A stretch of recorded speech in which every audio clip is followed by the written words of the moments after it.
Hey everyone, welcome back to the channel.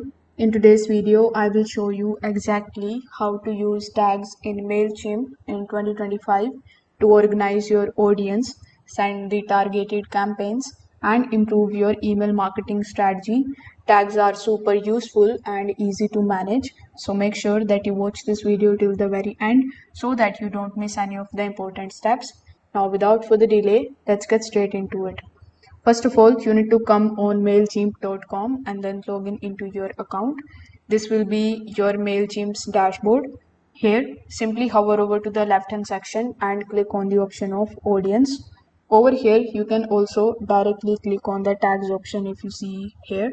So it is under audience. Simply click on the tags option and you will be landed here on this page.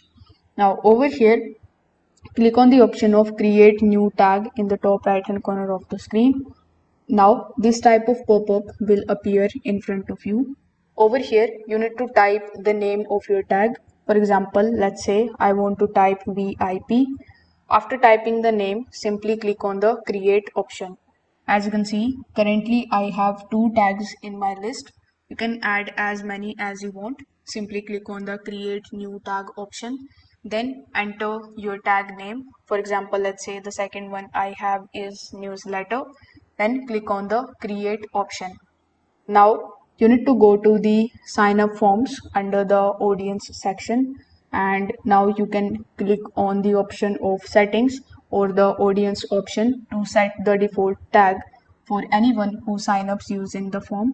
So this is great for organizing the people to by entry point when receiving or creating a new email campaign. You can simply use the to section and select the tag in your filter.